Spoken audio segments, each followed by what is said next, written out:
All right, everybody. Welcome back to Kayak Fishing Weekly. I hope you're doing excellent this week. It's so good to have you back. Listen, if you are a first time listener, welcome to Kayak Fishing, where we talk everything tiny plastic boats. We like to kayak fish around here and have a good time while we're doing it. And if you're back, guys, thanks for being back. I appreciate it. I appreciate you tuning in once again to another conversation. And I'm hoping, guys, that we can bring value to your day, to your fishing experience one more time. And as always, guys, Kayak Fishing Weekly is a part of the Serious Angler Network.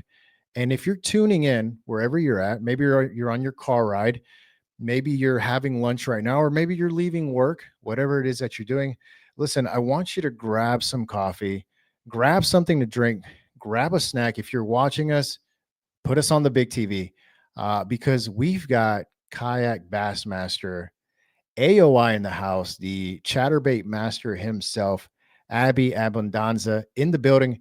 And I'm going to go ahead and tell you something. I've had some conversations with Abby, and the man he just drops juice. He drops knowledge. He adds value. So if you got a pen and paper, well, actually not a pen and paper. I'm 34, so sometimes I still do pen and paper. But guys, if you got something to take notes with, this is the time to bust that out because Abby's about to get in here and drop some juice. So let's take it over to Abby. Let's bring our guest on and let's get ready to have a good time.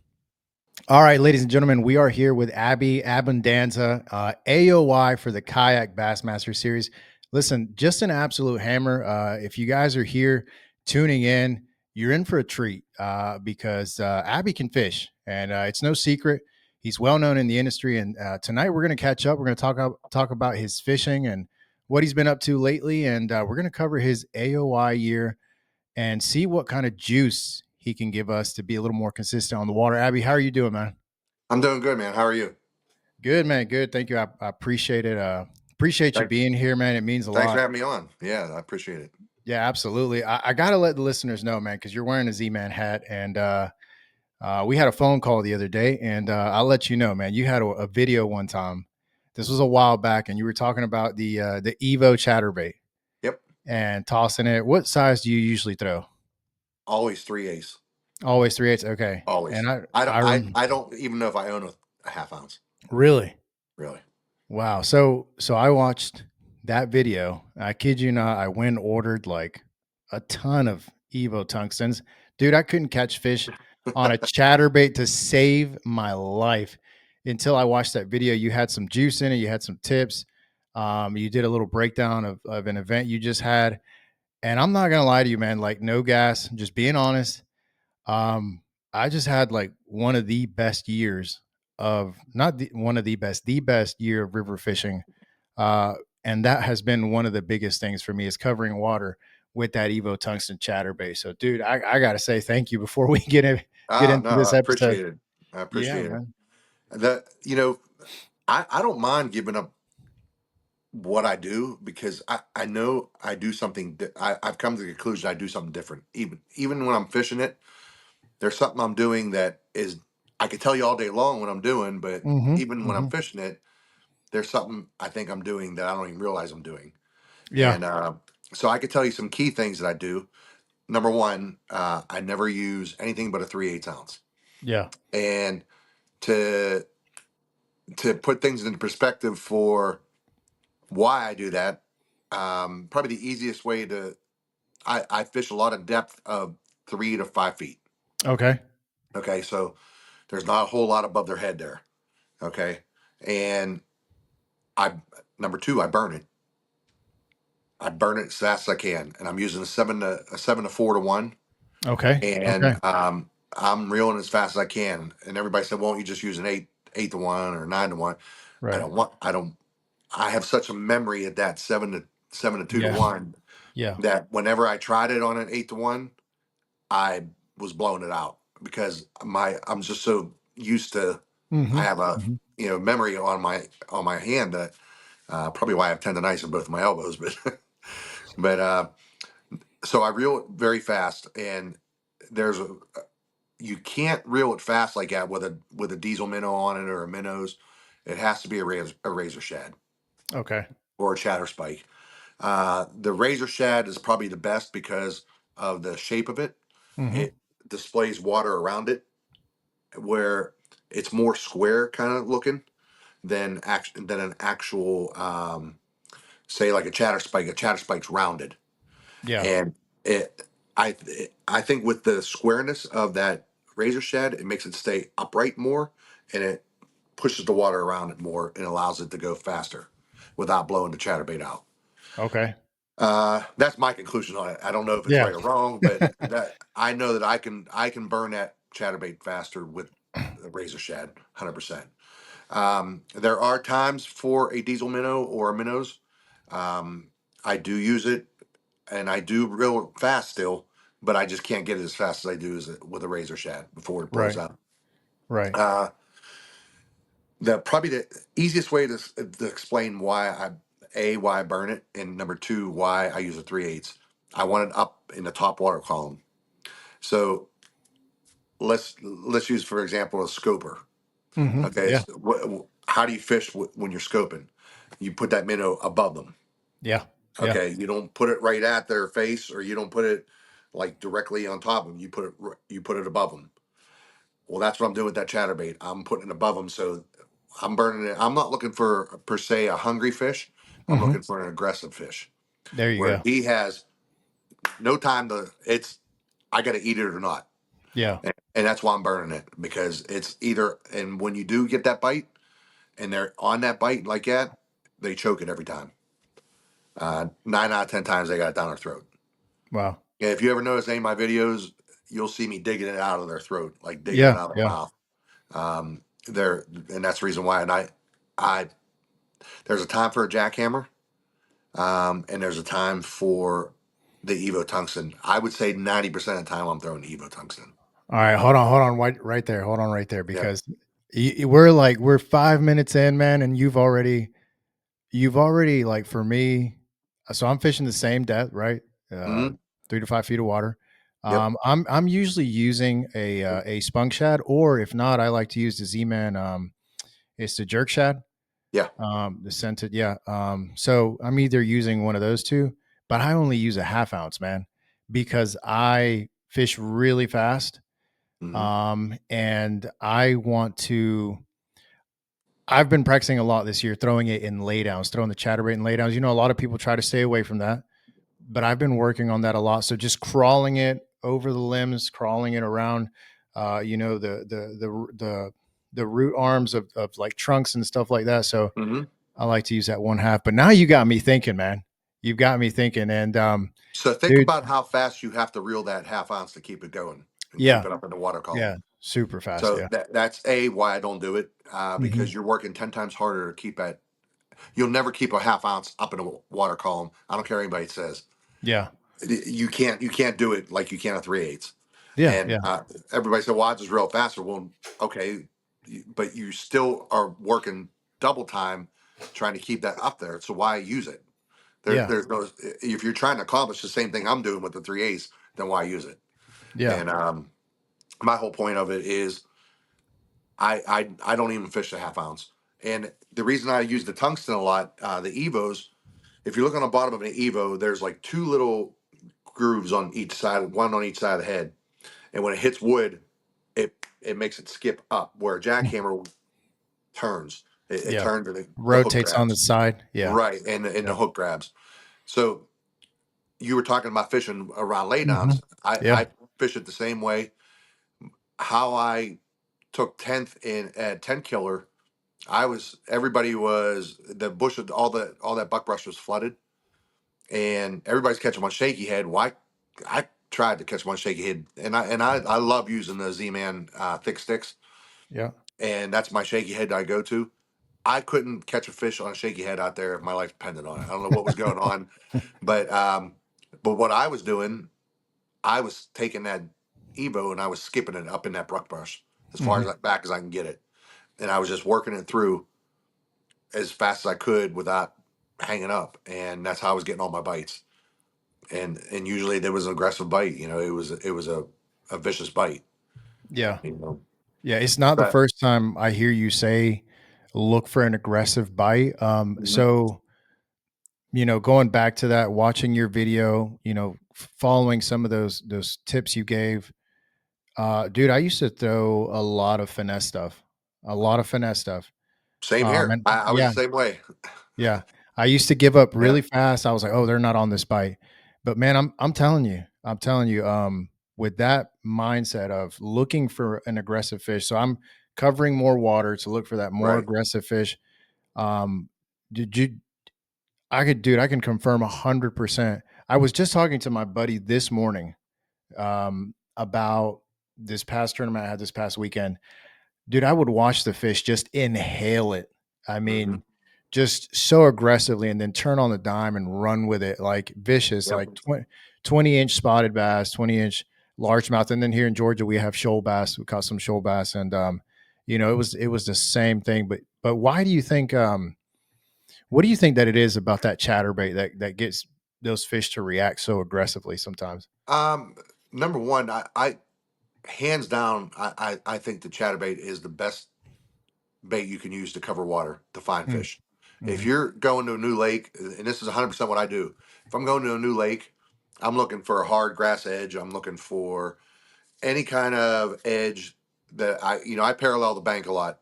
Um, Yeah. Kissimmee, I was fishing all that Kissimmee grass, and I was getting that chatterbait as close as I could to it, and just running it as fast as I could, and they were just coming out and smashing it. And you know, I also at 10 killer, I was paralleling that buckbrush. At certain times of the day when the sun would get up, and I knew they were in the buckbrush, or first thing in the morning when they were out roaming, chasing bait, I Yeah. would parallel that. I would parallel that buckbrush, and work at hard edge. And that's how I determined, okay, well, I need to start skipping it back up in because they're further back up in. So that's how I pick things apart. I'll find the edge first, work the edge. If I'm not catching them there, then I start moving in. You Okay. know, but as far as the bait itself, that's the best way to explain to somebody why I fish it the way I do is, you know, to a scoper, especially to a scoper, Yeah. you know, Yeah. is okay. Well, why do you fish a bait above its head? Well, they don't want it in front of their face. You just answered your own question. You Yeah. know, they wanted a, but they want it. They're looking up, always looking up, and bass are naturally aggressive. So you're not looking for an aggressive bite per se, but they're aggressive no matter what. They're territorial.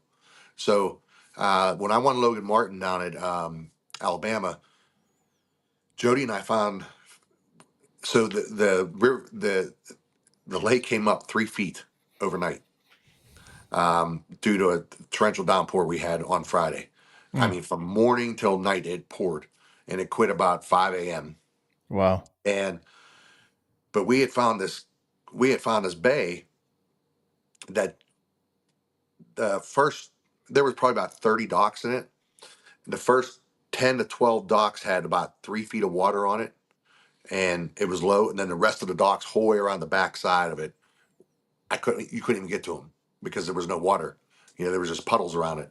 Right. Well, overnight it put 3 feet of water on those docks in the back, and I told Jody, I said in the morning, I said, I bet you those docks are going to be a play in the back here. I think it was because those fish were just moving up, and man, we just smoked them in there. Him and I were the only ones in there. No one ever came back here. Wow. Um, both days we fished the same docks both days, and we were just frog hopping each other. He was on one dock, I go around him, he go to the next dock, so on and so forth. I caught probably like 3 7 pounders, and on day one. Day Golly. day two I caught probably 2 6 pounders and a 7 pounder on day two. And you know what they were doing was the females were all under the dock cleaning out. So a long time ago, I watched this documentary about spawning bass, how they Mhm. spawn. Yeah. So the female, before the male makes the bed, okay, just so everybody knows, the male makes the bed. So, but the female will go in ahead of time and clean everything out of there. She don't want any bluegill in there. She doesn't want anything that's a predator to eggs. So I remember the first couple times I was skipping under the dock, and I'm skipping it the whole way back, the chatterbait the whole way back, and I'm bringing it out, and I feel boom, like you feel your chatterbait like slacking the line, like go and set the hook, and there's nothing there. Right. And so after about probably like the fourth dock, I figured it out what they were doing. They clicked with me then about that, what that female was doing. So on that documentary, they had cameras all underneath the dock, and she would literally go up and smash those bluegill and knock them out, like stun them. What Yeah. wasn't trying to eat them, she'd hit Right. them with her nose, and that's exactly what they were doing with my chatterbait. They were hitting it and knocking. That's why I was feeling that slack.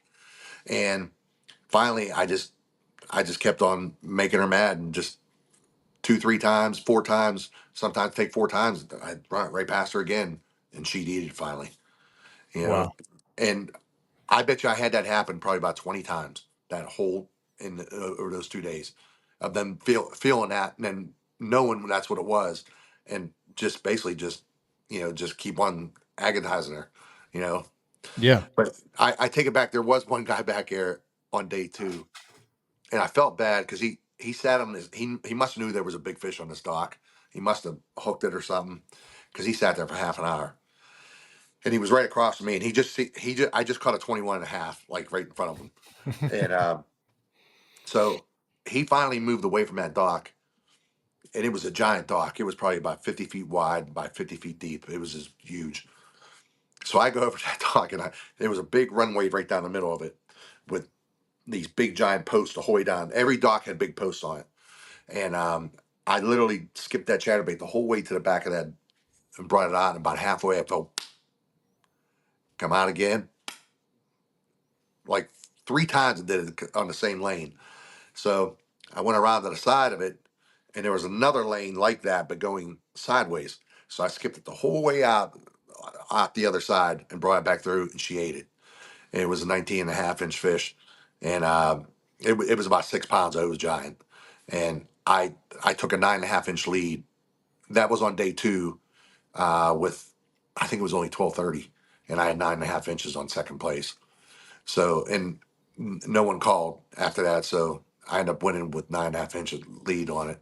But after I figured out what they were doing on day one with that, and I kept missing them, then I started going back to those docks I missed those fish on and caught those Hmm. fish. And I told Jody, I was like, man, here's what they're doing. And he was catching them. And so after I got that lead, I actually left that bay and went out front to where the creek bend was, the creek channel. And I said, hey man, he was in eighth or ninth place at the time, or 10th place. And I think he called up to eighth place. I said, just stay here and work all this, And I felt pretty comfortable. I wasn't gonna. I ended up catching another fish that did call for me.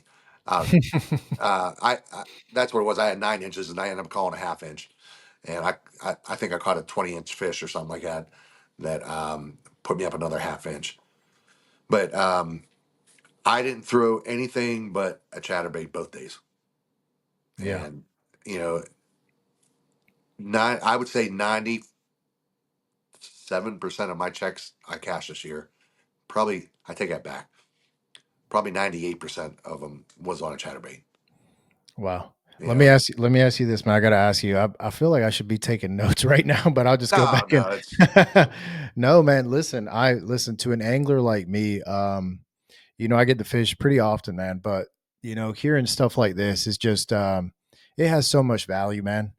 Because I can't think of anywhere else where I would be hearing something like this. I mean, so that's awesome, and I appreciate you sharing. But if you don't mind me asking, how many because I was trying to look at the full schedule this year from Bassmaster, but how many checks?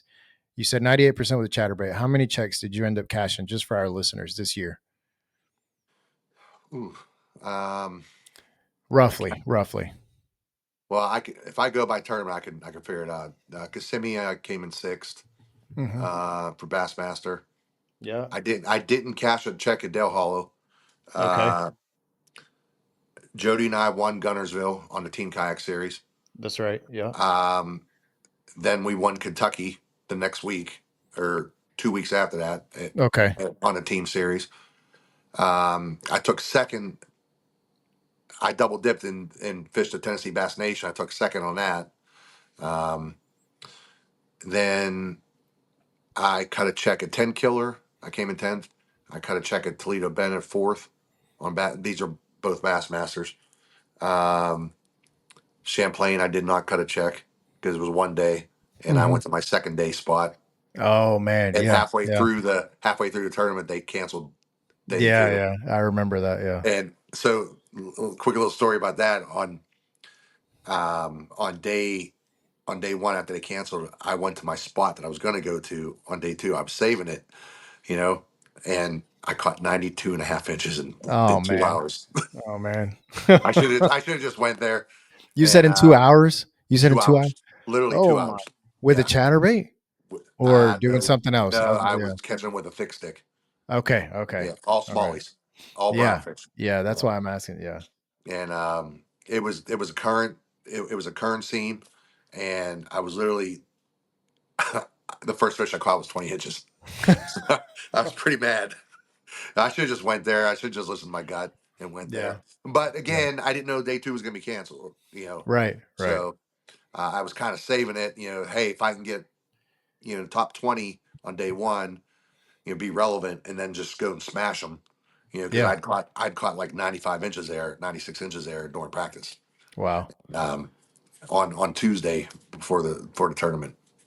Yeah. So Dude, um, the guy that won Champlain, he just got lucky anyway, dude. He's not that good of an angler anyway. I know he's listening right Bailey, now. yeah, Bailey can fish. Yeah. I tell people he makes me Bailey's a sick, hell of a man. stick. Oh Yeah, yeah, absolutely, yeah. man. There's a bunch of northern guys. Like Jake Anglis, Oh yeah, and Ryan they're Nye. some heavy hitters coming up. Yeah. Those guys, those two guys are scopers too. Yep. Actually, Yep. Jake asked me about the chatterbait bite, and that's how I told him about. I said, "Well, I'm going to put it to you in scope terms." You Yeah. know Okay. why? He goes, "Okay, I can understand that." Yeah, I get that. Yeah. but Yeah. uh, but yeah, and then the Susky, um, Jody and I took second on the team series in the Susky, and then we clinched. We won Team of the Year, so I won another Angler of the Year on the team kayak series, which we clinched it there at the Susky. So we had two first place finishes and then second place, Okay. and we beat Russ in Paris by literally 5 points Yeah. on team of the Yeah. year. And then we cut a check just last week at the championship for the team series at Sandy Cooper. We come in fifth. Um, we cut a check on Drew's tournament up at PA. We took Hmm. we took fourth there. Yeah. Yeah. Um, I cut a bunch of checks this year. It's been quite a few. Yeah. Well, Yeah, dude, I'm asking because now let me I ask think this. all but two tournaments I didn't cut a check. Okay. Now let me ask this for people listening. Are you running live scope when you're working that chatterbait? No. Okay, this is why I'm asking. We live in a world where, we've got people listening right now Mhm. that are tournament anglers, or they want to reach your level, or they want to compete at a Bassmaster. And we know, obviously, we want the sport to grow. We want the tournament scene to grow. The competitiveness, to me, I think it's healthy for the sport. It makes us all better. I experienced rapid growth when I started doing tournaments. Mhm. There's just something about getting in that mindset. But the reason I ask, man, is because we've got people listening, and I've heard this a lot in the community, whether it be boaters or kayak anglers. I just had a conversation with another guy this past weekend, and he said he went home and his wife asked him how many of the top five had live scope, and he said all of them, and then sixth place did not have live scope. And she kind of jokingly said, "Well, why are you doing these tournaments if you don't have the advantage? If you don't have the same." And I get that. I do. Mhm. I get it that some people feel that way. But in this world where LiveScope has evolved, dude, you have proven um, that you can cash checks, you can win, you can have a good time, you can fish your style, you can still educate people and continue to grow in fishing. And that's where I want to jump and segue into the next topic. You're coming off of a angler of the year, Mhm. and you're not necessarily a quote unquote scoper. So I The just funny thing is, I can yeah. scope. I'm actually No, pretty good at it. no, I know Uh, you can. Yeah. I and I would I do scope when I'm throwing a shaky head. Yeah, So I will absolutely. scope when I'm throwing a shaky head. Um, I did scope at Logan. So one thing I did do at Logan Martin on the first day, I did scope some of those docks to Yeah, see if there were fish on them. yeah, And then I would go back to them, and I would throw the chatterbait in there. But yeah, while I'm using the chatterbait, I have it down in the water, but I'm not looking at my screen. I'm yeah, literally just I'm going. yeah. And there's a lot of times I don't even put it down. But I do throw it when I'm smallie fishing, Oh and yeah, I'm dude. and Yeah, I'm drop shotting, and um and that's what's funny. Like, a lot of people don't notice, but I come from that background, that's finesse background.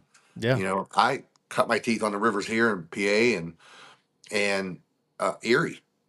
I That's nothing but drop shot Ned rig, and I catch. I That's where I learned how to live scope, yeah, was doing that, in Erie in 25, 30 feet of water, but so I can compete with a live scope if I have to.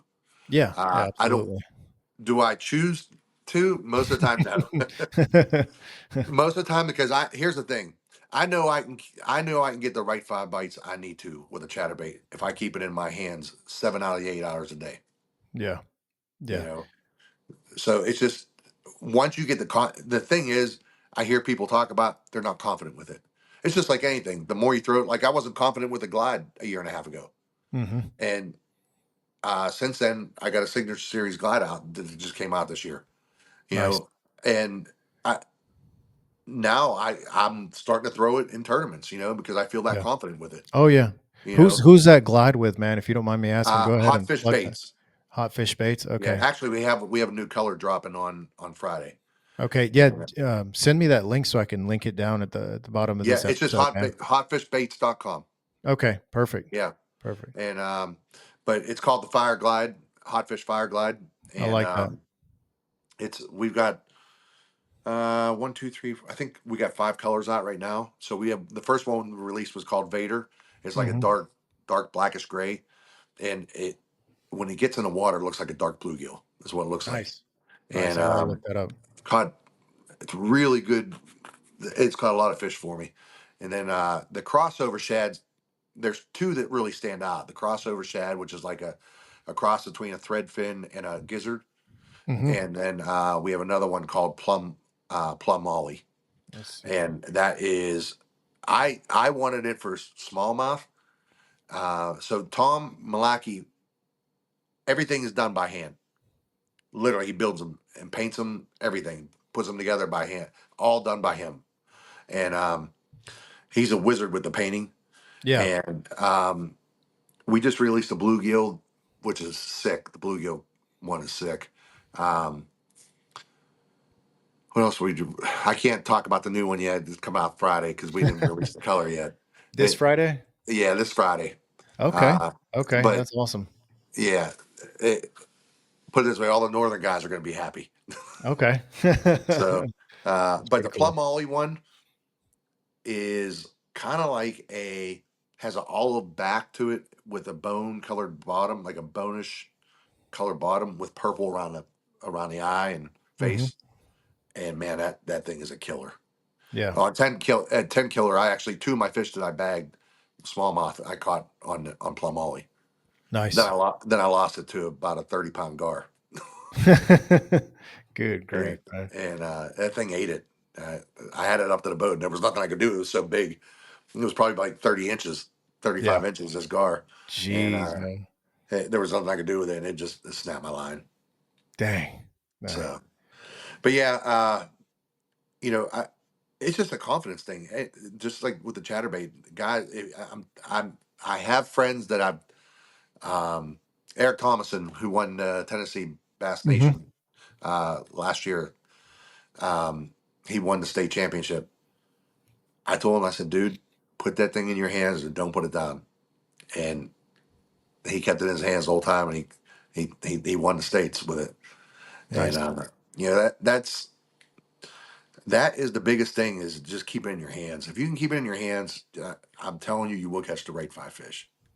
Yeah. You know, No, yeah, you said that, man. You said that the other day to me, and man, I'm telling you, I could not catch a chatterbait fish last year. I cannot stress that enough, man. Like, dude, I used to get so angry. I used to get so mad because I knew it was a great bait, fish killer. And for those of you listening, if you're just getting into this, like, Abby's absolutely right. Like, keep it in your hands, lock it in your hands, yeah. and get that confidence up, and you will make things happen. So, In a uh, river situation, that is a killer bait. oh yeah, In a yeah, river situation, yeah. you know, you could if well, I've said this before. I've gotten asked this on podcasts before. If I had one bait, what would Hmm. it be? It'd be a green pumpkin Evo tungsten 3/8 with a deal colored razor shad. Oh, So, you there? I so lost you a little bit. yeah, so it would be a 3/8 green pumpkin Evo tungsten Yeah. with the deal color razor shad. Okay. Why green pumpkin for our listeners? Green pumpkin is about the best shooting in. It works in dirty water. It works in clear water because it looks natural. Hmm. It's the closest thing when you put that deal trailer on it. It's the closest thing looking to a bluegill. Okay. And that and another thing with the razor shad too. You were talking about the jerk shad. The jerk shad will. I've actually used a 7-inch jerk shad on the back of a Yeah. jackhammer before. Yeah. Yeah. I love the Yeah. 7-inch on it. Yeah. Yeah, it works really well too. But the problem with it is it does move a lot, but you Hmm. can't burn it like you can a razor shad. No, no, you You can't. know, Yeah. it wants to rise on you Mhm. with that big jerk shad on the back, and Yeah. 100% I'm going with the razor shad. Pretty much, if you look in my box, I like the chatter shad, and there's a time for that too. But I like throwing that on the baby jack, Hmm. the regular 4-inch, 4.5-inch chatter shad. I'll Yep. put that on the back of a baby jack, and the baby jack's a sleeper too. Yeah. That's a really What's good killer. what's your setup for the baby jack? What are you I, throwing that on? I'm throwing it on a little Miami rod, which I have a Chatterbait rod coming out with them in the spring, and Okay. it's gonna be for grass, like heavy Yeah. grass. I like, you know, I was throwing it on I was throwing it on a Chattergrass rod by Cashin, Hmm. and that's what I primarily threw it on, and but if you I'm throwing it on 16-pound test no matter what. I don't throw it anything less. It's either 16 or 20. Okay. And we're using gamma line. So gamma 16-pound test is equivalent to 20. Okay. And Wow. so I don't have to throw 20 now. I just throw 16. Right. And I, man, I've had that thing wrap around dock posts, logs, everything, and cedar trees and cypress trees. I've never had a break on me, you know. But and that's what I'm throwing on. I'm burning it with the 7.2 or 7.4 to 1, Hmm. and Now, that's my.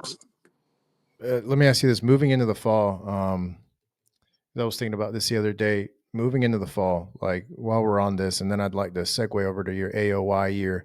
Mhm. Um, are you still throwing a regular size Evo jackhammer, or as we go into the fall and everyone starts to move into that smaller baits category, do you do the same? Do you go baby jackhammer, or I do do you the just opposite. I go bigger. you go bigger? Yep. Okay, because I I actually started trying that with the big blade Mhm. and the I seven don't inch. use the big blade. Yeah, I'm personally, I don't mind it. I'm just not a fan of it. yeah. I Well, don't throw it. we've got some really in the slower sections in our rivers down here. It's extreme. It's like really stained. Yeah, You go to this like that's where it shines. yeah, Because it moves a lot of water. yeah. So You know. I need that water displacement. But I've Yeah, got a and lot of that thing buddies. wants to come up. That Yeah, thing wants to right. run. That's right. That's Yeah, right. it So I rides. honestly, man, either I slow roll that because the water's like already extremely dirty, Yeah. or I'm just what's it called? I'm kind of picking it up and then dropping it back down, kind of yo-yoing it. And but I've got friends that they automatically they downsize in the fall just because it's fall, right? Just because we're moving in that direction. So you go in the opposite direction. Can you walk us through that a little bit more? Well, okay. What are fish doing in the fall? They're feeding They're up for winter. they're eating. Yeah. They're eating. Yeah. So I have a home lake here that I do all my filming on and everything for all my sponsors, and I know I can go there consistently catch a 16 a 20 pound bag.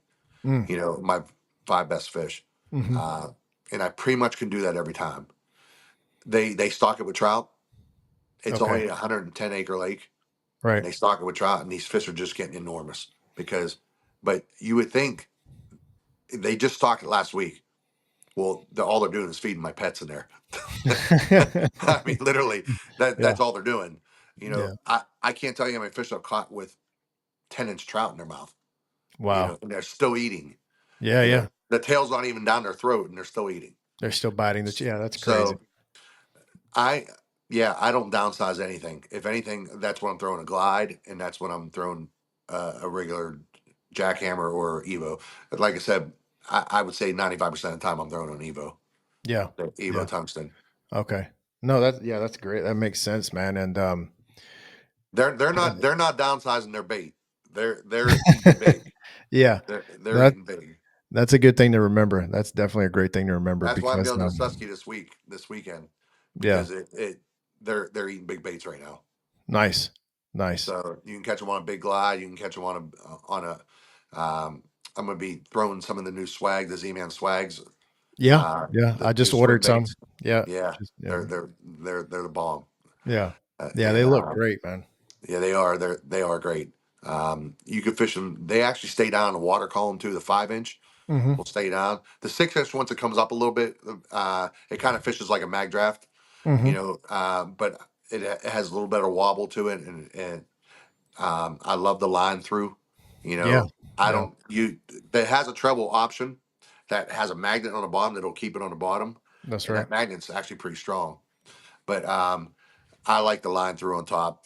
You just can't go wrong with it because as soon as you catch them, the bait slides right up the line. Yeah. You know, Yeah. so and it's a last tech too, so it's lasting so much longer. Yeah, no, But I'm excited to try them. I'm actually going out tomorrow to throw a few, and so I'm pretty excited. I love the I had the or still have and throw the Shatron, the 6-inch, and yeah, I love that line through, man. The shoal bass down here in Georgia, they love it. In the river, it's performed well, like you said. It's got the elastic. the gizzard shad does pretty well. Oh, yeah, yeah, that's the Yeah. one. That's the one they like. Yeah, Are you yeah. throwing the bigger one? Or are you throwing the 4 or No, no, 5? I'm throwing the 6. Yeah, Okay, yeah, yeah, the yeah. bigger one then. They'll eat it, man. And it's Yeah, that tail thumb's pretty good on that oh yeah, 6. yeah. Yeah. So those fish like it, man. But just shifting gears a little bit, man. I want to talk to you about AOI this year, Hmm. and I'd love for our listeners to kind of peek into your brain a little bit about what it takes to remain so consistent throughout the year. And I wanted to ask you, is consistency the biggest thing to get AOI in the Kayak Bassmaster series? 100%. Yeah. Um, so when I first started fishing the national stuff, What year was that? What year did you start? 2021, I think. Okay, I so started. I okay. started with the Hobies and Hmm. started doing that. But I'll be honest with you. I put so much pressure on myself to win Mm, that, and this, you can't do that in this. There's too many good sticks. yeah, And the yeah. wins are far and few and in between. As of last year, I made a testament to focus on being consistent. Mm, Focus on being in the top 15, 20% of the field at all times because your name's circulating throughout. Sponsors are hearing it, potential sponsors are hearing it. If you're moving up the leaderboard, there's people that follow that. You yeah. know, you don't have to win to be. If you have decent social media, you don't have to have a great social media. You just got to be consistent at everything you do with this sport. If you're just consistent with it, Yeah. it'll pay off. And I honestly, I didn't think I was going to win AOI. I knew I had a shot at it. I knew it was a decent shot, but I did my part at Toledo. I had to come in fourth or better to win it. Yeah. But but Ewing Minor, all he had to do was get an 11th place or better, and he won it. Right. Right. And I was like, well, that's Yeah. him Yeah. not He's catching a he. check in the top Yeah. 11 was pretty rare, you know. Yeah. He's a And hammer. Yeah. He's a yeah, he hammer. definitely hammered. There's so many good Hmm. guys, especially younger guys coming into it, that are. And I'm older. I'll be 54 next month, and so for me, I just focus on being consistent, and that's what paid off for me. You Yeah. know, I actually congratulated Jake because Jake and I knew we were tied, and we figured Yeah. out the points before he announced it. Yeah. And but we both thought that it would go off your highest finish. So when we broke that down, we tied again, Jake and I, and then it would came Wow. down to the third. It would have came down to the third, our third event, Yeah. and he had me by one spot. He had me. He had a fifth. I had a sixth at Kissimmee, and he had a fifth somewhere else. So I actually hugged him, and congratulated him like uh, 90 seconds before Steve called my name, and when he said the the new angler of the year is, and he called my name, I turned around, I said what, and then he explained. So the elites on the boat side, Hmm. how they do a tiebreaker for that is they take their best three events like ours, and they put their total pounds of all those events, and whoever had the most weight Hmm. wins. Yeah. Well, for us, it's inches. So it took. Oh, okay. Okay. So I beat him by 20 inches. He had, I had 541. He had 521, Okay. and on our best three events, and I credit it to that last fish I caught at Toledo Bend on day two. I caught a 21.5 inch fish, and that literally did it. I mean, That was the fish. Yeah. That was. that Yeah. was the fish. Now there's an instance right there. I had my live scope down. I was back in the creek. I was just live scoping this bridge, and I was throwing a shaky head, and because I found some fish there in practice, and I went further back into the creek under the bridge, and I was hitting stumps. I'd already broken my live scope, my sniper pole, Oh man. on Wednesday. I Yeah. heard called Taylor down at Sniper. I said, "Hey, dude, can you send me a part?" Yeah. Taylor's So a good dude, man. yeah, I, he I was sent me just a with him the part. other day. I had it on. It actually came on Friday. So got that. So day two, I'm going back under this bridge and I'm hitting stumps. I'm like, man, I got to get out of here. Before I break my pole again.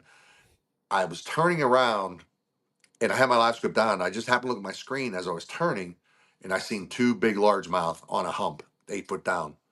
And I saw they were largemouth because I saw it from the side, and I could Hmm. tell they were largemouth, and the way they were sitting, and I knew they were pretty big fish.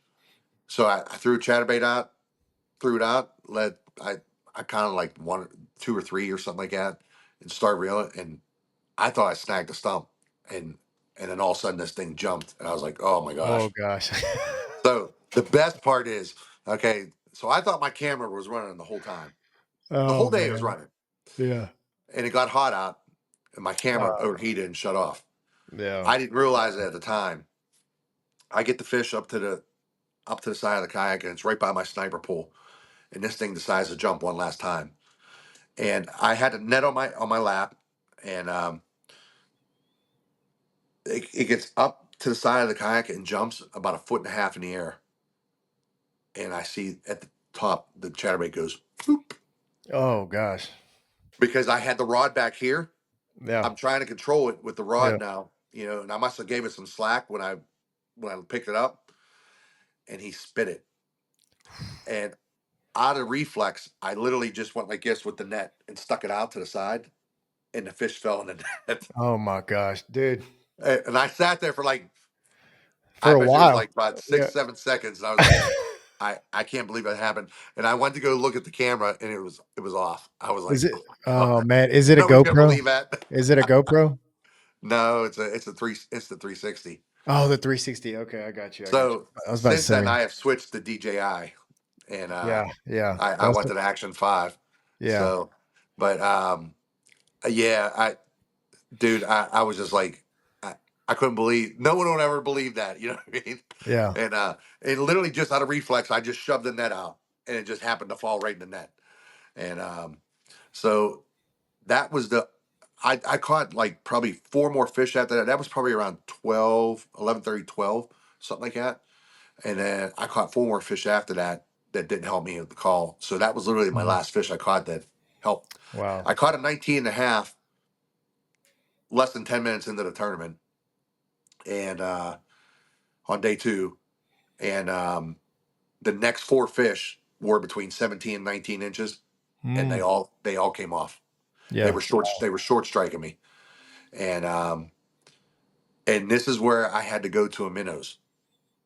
So when that happens, when I feel them short striking it, Yeah. when they're grabbing the back, and sometimes like at Caddo last year, they were holding on to the razor shad. It felt Okay. weird, like spongy, you Yeah. know. Yeah. And I'd get them up to the boat, and I see they just the razor shad stretched out from the chatterbait. They're holding on to the razor shad, you know. And I literally netted one like that. It wasn't even hooked. It literally just had the back of the razor shad, and I lost probably two or three at Caddo like that. They were doing the same thing, so I put on a minnows after that, and then I finished out my limit, and then that 21 and a half put like a 6 inch call for me, six and a half Yeah. inch call, and took me up to, I forget what I had on day two. I think I had 92 inches or 91 inches or something like that on day two. Yeah. And but yeah, I mean, day one, you know, Jody and I, we fish together, we figure out water together and everything. And at the night before day one on Friday night, he comes to me at Toledo and says, at 9 o'clock, he comes into my room. He goes, "You're gonna hate me." I said, "Why is that?" And he said, "Let me show you something on the map." He pulls up his other area, and it's all the stuff we were fishing that Hmm. we were fishing a lot of docks, Yeah. Yeah. and we were also fishing deeper docks. So, but this area had all this, but there was like 5 fingers of it. And he's like, "Dude, there's so much over here." Well, at 9:50 a.m., I didn't have a fish, Oof. so I'm like, I'm not in panic mode, but I am in panic mode. You Right. know, Right. um, he goes, "Let's just go." We never fished there. We never fished it at all. We just showed up and boat up. And Man. so I was tying something up, and I drifted over to the bank as I was doing it. I happened to look down, and I was tying a different color chatterbait on because the water was muddy over there. And as I was getting further back in the slough, the water was getting dirtier. So I was putting a black and blue chatterbait on, and I looked down to the side of my kayak, and I said, "What the heck is that?" And it was a giant crawfish, probably about 5, 6 inches, Yeah. and it was Wow. black. I mean, it was literally like so dark green that was black, Yeah. and Yeah. it had bright red pinchers. I mean, Yeah. like red lobster looking Yeah. pinchers. Yeah. And so okay, so I got a blackjack out, put a blackjack on, and threw a fire craw razor shad on. Or I didn't have a razor shad; I had chatter shads. Hmm. That's the only fire craw thing I had, and I caught 19 fish in 4 hours. The second cast, I caught a 17 and a half. Fourth cast, I caught a 17 and a quarter. I was like, okay, now I got something. Yeah. And I would just find these, I was paralleling the bank on everything. And there's like little patches of Savania, like 2, 3 foot and about 2.5 foot wide off the bank, just like little, just floating up against the bank. I could pretty much call my shot if there was a little patch like that. I just throw it right past it, and there would be a fish on it every time. Mm. That's how I was catching them, and I was literally bypassing all kind of docks, everything, just looking Yeah. for these patches of Sylvania, Wow. and that's how I caught them all. And Dude. I didn't have a lot. I was in 18th place on day one with 83 inches, and actually Drew Gregory come back to the launch. He's like, "I think I'm just gonna head home, man." He goes, "Yeah, I'm not. I only have like 79 inches." I was like, "What are you going home for?" I said, "You're probably like in 25th, 26th place." Right. Right. And he goes, what? I said, the leader only has 92 inches. Yeah. And Yeah. everybody else has like mid 80s. And he goes, are you serious? I said, yeah. He looked and he was in 31st place. He goes, oh, well, he ended up cutting a check. I think he took 13th place or something like that.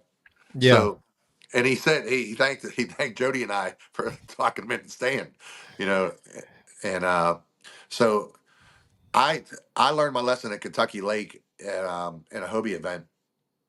I was in 35th place on day one, and I found a giant. Uh, John Klein and I found a giant school on Thursday night at 7 o'clock at night.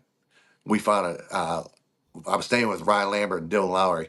Uh, or no, Dylan wasn't at that one, but Ryan was. And Ryan goes, he calls, he goes, we're gonna go eat. Where are you at? I said, we're still in the water. I just found a big school of smallies. We caught like 90 something inches of smallies, both of us.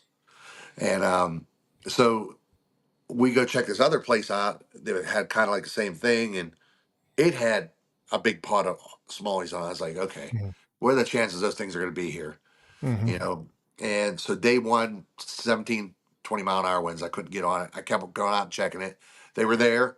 I could see them all. They wouldn't eat. It was just a 150-yard wide flat that came from 9 foot up to like 5 foot. Mm-hmm. And I was catching them in the 5 to 8 range.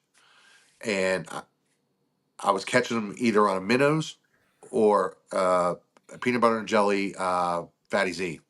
Okay. And on day two, bright, I, I remember tying up that peanut butter jelly fatty Z, and Lambert's beside me, and he goes, man, he goes, it's supposed to be bright blue skies tomorrow. He goes, they're not going to eat, those smallmouth aren't going to eat that. I was like, dude, that is all they're going to eat is that purple.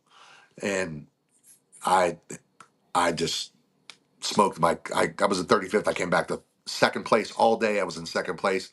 And I ended up I came in, I got bumped to third in the last half hour uh, by a quarter inch. Wow. So That's impressive, man. that taught me a lesson right there to never, think that you can't come back, being in the 30s or 40s, therefore, Yeah. I'll never leave a tournament again. Like, that was in 2023, I think Okay. that happened. So from there on out, I promised myself I will never ever leave a tournament. I'm not sitting well on the first day, Yeah. you know. Well, dude, I'm But that's another thing too. Like day one, I just try to be relevant. I don't right. I don't put stress on myself to be in the top 10. You know, if I'm in the top 20, top 25, I'm fine. You're You know, okay. Wow, yeah, I man. feel That's really interesting to hear. A lot of, I mean, I do tournaments and I've done a couple of the kayak bassmasters, and man, I don't think people realize the pressure, man. The it pressure, is. the practice. Like if you're not even talking to guys, man, because I mean, you've got guys from when I was at Del Hollow, talked to a guy from Arizona, talked to a guy from Florida, they had gone out there, that got an Airbnb, you know, spent hundreds of dollars chasing, chasing something special, which I think Yeah, is amazing. And like I remember just the amount of anxiety in yeah, their voices and in their attitude. It's like, man, I don't know. I've only caught like 80 inches, and we've got some great anglers. And dude, I've just learned this year to just absolutely try my best to, number one, continue it to enjoy the sport of fishing because it's yeah. fishing. Continue to have a good time, and It's hard to do that though it in a is. Oh, competition. it is. It, It it, is, it man. really is It because is. you're thinking about, okay, where do I need to be? What do I think I need to be at? You're thinking Uh, about you everything are. but having fun. Yeah. And Yeah. there's times I spin out, and then perfect example, 10 killer. I spun Yeah. out a 10 killer on day two, and I Okay. literally stopped, made myself eat a sandwich, and just to give me that break. Yeah. And Yeah. I said, you know what? I didn't. I put down the chatterbait for probably half hour, 40 minutes, because I wasn't catching anything. I was going like an hour and a half without a bite, and Yeah.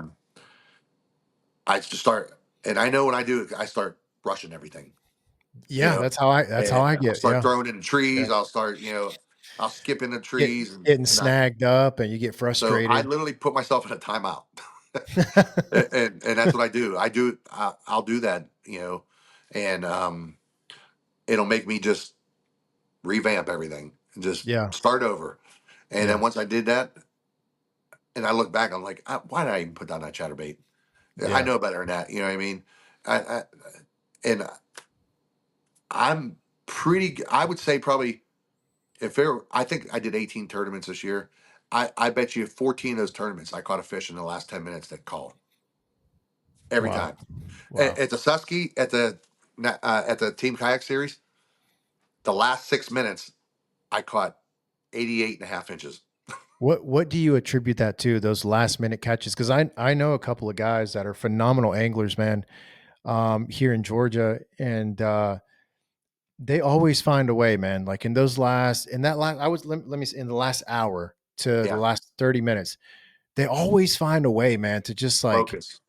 land, that 20, 19, 18 incher. So Yep. focus is that, yeah. But so we I caught a 20 3/4 in that 80.5 inches. Mm, That there was one grass bed, and you're allowed to communicate with your partner. I called Jody. I was like, look, I'm going down this stretch, down that center stretch, and he knew where I was at. I said, where's that grass bed you missed that big fish on this morning? And he goes, well, if you're coming down that center stretch, you're right by it. And I said, well, I see three grass beds. He goes, it's the middle one. And he goes, go to the right. He said, there's about 1.5 feet of water on that side over there. And you'll see there's a couple indentations down along, and the indentations are like 2 feet. They just go in and out like that. Every indentation there were six indentations. The first five indentations, I caught a big fish out of every one of them. wow. I caught 80 head. I made 6 casts in 6 minutes. I'm sorry. Yeah, I caught 5 fish in 6 casts in the last Wow. 6 months of the tournament. So, and two of them called. One was a 19, and the other one was a 20 3/4. Yeah. So, and that bumped us up to second, and we were sitting in third, and that's how we won AOI there too, with Team of the Wow. Year, TOY there, um, TOI, yes. So technically but you've got two AOIs under your belt this year. yeah, Yeah. and I'm going to Pretty enjoy it because cool. that Yeah. just winning one is tough enough, Yeah. and Yeah. you know to win the Bassmaster one, and I hate to say it's because I do want to win it again, but it is so much has to come together for that. Hmm. It really does. You know, you have to do your part and be consistent, but you have to hope that everybody else, you know, it's Yeah. always a tight race. That Yeah. last, Yeah. you could be in eighth place and still win it. I was in fifth going into to the last tournament. Yeah. So you could be in eighth place and win it.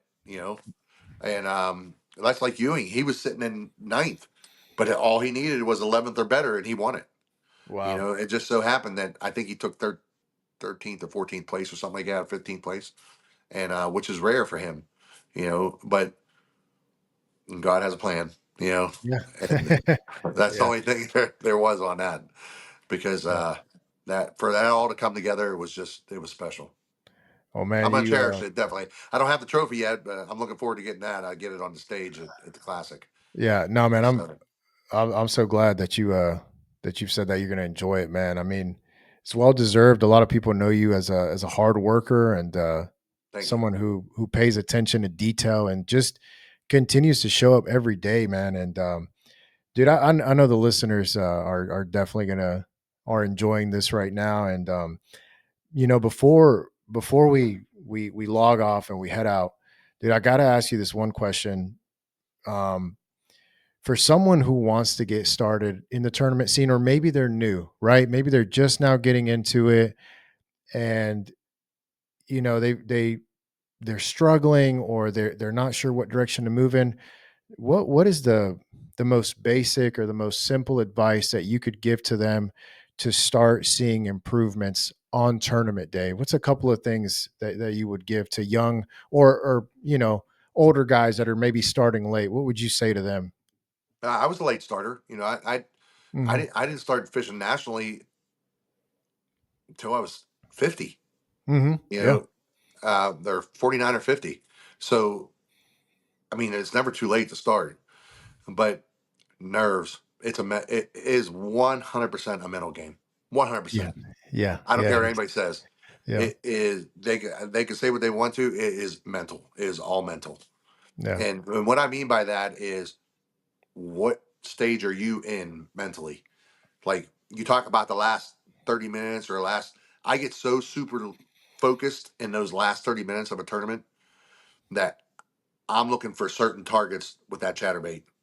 I'm looking for certain things. I'm looking for things I know those fish are going to be on, and that's the only thing I'm hitting. I'll bypass good water, you know, to get to those things I know where I think a fish is going to be.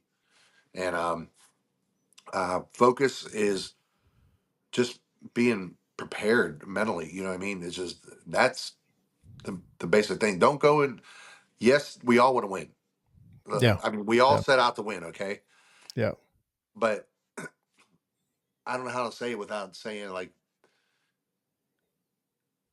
we all want to win and we go into it winning, but I also go into it, okay, I need to be relevant on day one, meaning I need to be in the top 25 to have a shot at the top, because whoever's in the lead's got to catch them on day two. Hmm. And That's that's on right. a 2 day tournament. A That's lot right. of things change.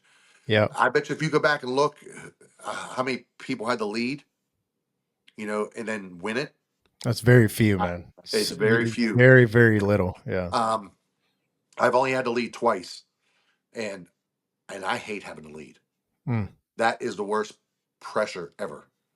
Is at Logan Martin, I had the lead and I won, and then at Caddo last year, where I took third at Bassmaster, I had to lead. I had 102 and 3/4 inches by 9:30 in the morning, Shoo.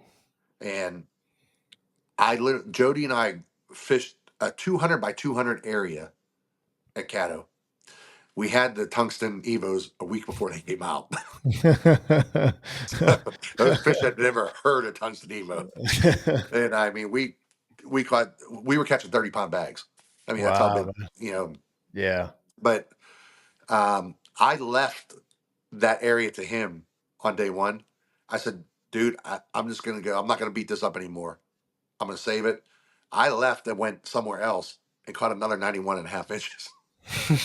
It, I was throwing back 19.5 inch fish that weren't even helping me. Yeah. You know. Wow, dude. Yeah. So, It's a heck of a um, day. but that pressure of having that lead on day one, and I lost first by an inch and a half, and I lost the fish in the last 30 minutes that would have won it for me. It was a 20 plus fish. I had it up to the boat and it popped off right before. They were all week out there, they were short striking it, and they were eating it at the boat. I mean, I can't tell you how many times I caught fish literally with 4 feet of line out, where they handcuff you, and I lost them Hmm. because they handcuffed me, Yeah. but I bet you half of my fish ate it right at the kayak, Wow. literally. And so I would say the number one thing is just get your mental state under wraps, because Yeah. if you let yourself get worked up, or if you could just keep telling yourself, I'm going to keep this in my hand, I'm going to lock it in, just like on day one at Toledo for me, I didn't have a fish at 9:50 a.m. I think I caught my first fish at 9:56 or something like that, and that right there just changed it for me. You know, was I frazzled? Absolutely. I'm not gonna lie to you. You know, and again, I just tried focus on being relevant on day one, Yeah. because anything can happen. It's very rare those guys, you know, that have that lead stay in that lead. Yeah. You know, Yeah. Yeah. and if you fish any tournament, whether it's local or national, it's very rare that they do that on a 2 day tournament. Yeah. So just stay focused. I mean, that's probably one. And I'll tell you another big thing is I changed my health. Mm. I got my health, and I'm older. I got to worry about that stuff. You younger guys don't have to worry about that, not yet. But for me, that was a big thing too. Is trying to stay healthier. And Yeah. I lost a bunch of weight. I lost like 60 pounds, and that was huge for me. It let me concentrate a lot better. It Hmm. let me focus a lot better. And so that I work with the Wellness Center here in Pennsylvania, Innovative Wellness Center, and they helped me get my all that back on track with peptides and vitamins and stuff like that, and that Yeah. that's Yeah. that helped me tremendously. Yeah. You know, and I do have um, tennis elbow. I have tennis elbow in both of my elbows, so I'm fighting that. So I get cortisone shots here and there on it. Okay. So, but yeah, focus is probably I would say the number one thing. It's a mental game. Yeah. No, I agree with that 100%, man. Yeah, I'm not saying it just to agree with you. I'm telling you, man. You've said 100%, but I always tell people, to me, at the very least, it's like 90% of the whole thing. The yeah, other, the other percentage is like showing up and getting your kayak in the water. yeah. So I mean, yeah, if yeah, you have a pattern, and there's been yeah. times I didn't have good practices, but Hmm. I just went in with a positive attitude. Staying positive is the biggest thing. Oh yeah, You yeah, have to stay positive, especially if yeah, you're fishing a bait like a chatterbait. There's times I'll go an hour and a half without a bite. yeah, But doesn't stop me from slinging it. yeah. I'm Man, that's still good. I'm still throwing it. Yeah. you know. Well, So dude, I you've appreciate you having me on. yeah, man, you've definitely added some value to how I'm going to approach the water here in the next few trips. And I know you've definitely added a lot of value to those listening, man. I'm going to have to bring you back with Jody. Yeah, definitely. Have the both of you guys on here and talk about some tournament fishing and how you guys break lakes down together and do that stuff together. That'll be awesome. Man, that's one thing. If you want something fun next year and Yeah. and competitive, Hmm. fish that The team national series. that team series. Yeah. Dude, strategize. That's what we're really good at. Yeah. That's why we do well at it, because we strategize. We come up with a plan, and we literally fish exactly the same. I Awesome. mean, I couldn't find somebody that fishes more like me, or me more like him, whatever you want to call it. I mean, if we had a target, if there was a target on the bank, 99% of the time we're throwing at the same thing on the same side Right. at the same angle. Yeah. That's Like awesome. literally, we've done it at Caddo. We were it was a box, like a square of trees, and we were literally crisscrossing each other on cypress trees, throwing at the same tree. He was throwing one angle, I was throwing the other. Yeah. One time he'd catch it, another time I'd catch it on another tree. That's You know, awesome. but yeah, we work really well together. We travel together. We stay together, and couldn't. And he plays music, so it's a we like the Yeah. same music, so It it's works all out, man. relevant. It's all Yeah. relevant. But That's I awesome, appreciate man. you having me on. Yeah, definitely. Yeah, no. Thank you so much, man. Where can people find you online? Do you want to let people Everything's know? under Abby Abbondanza Fishing. Okay. Yep, Perfect. Perfect. yep. Everything's on that. Awesome, I man. just Well, dude. started my YouTube. Bailey's helped me with that, Oh so yeah, yeah, that's right. yeah. Hey, I'm He's like, excited, dude. I hope. Listen, yeah. I He's know like, that dude. He YouTube goes, you're grind. missing the boat. He's like, he's like, you got the music thing and the fishing. He said, you're missing the boat on this. He said, we're gonna get you started. So, Yeah, uh, dude, I'm excited for that, man. I'm yeah. I'm I'm gonna be looking out for that because Thank you. yeah, yeah, like I said, man. I know I've said it a lot, but dude, you add value to the sport, to the game, to those of Thank you. I us that appreciate are, that. yeah, to those of us that are trying to learn and grow, man. I know AOY is awesome. Cashing checks is phenomenal, dude. I'm super glad you're doing it. But I know for a fact, like, you're up in PA and doing your thing. And I know for a fact here in Georgia, where I'm from, you've had an impact on quite a few anglers here. So, man, I Thank you. appreciate you being on, dropping some knowledge, man, and I can't wait to have you and bring Jody with you, have you guys back and talk some more, Thank you. I man. appreciate that. I Yeah, will. I will say this one last thing. go I ahead, man. I all my checks have been cashed down south. I for some reason I don't cash checks up here.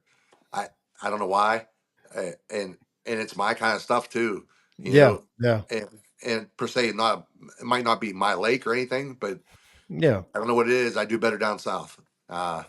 I, they like the chatterbait down there a lot more. They like the chatterbait down here, man. Yeah. That's a fact. That's a fact. Well, dude, Yeah. thank you so much, man. Yeah. Thank you. I wish you the best of luck on everything. And You too. I can't wait to see what else you do this upcoming year, man. I appreciate it. Thank you. Yes, sir. Thank you so All right. much. All right, everybody. So once again, thank you so much for being here. If you are here for the first time, guys, make sure you head there down below, check out all of the benefits that you have with us. Check out the links.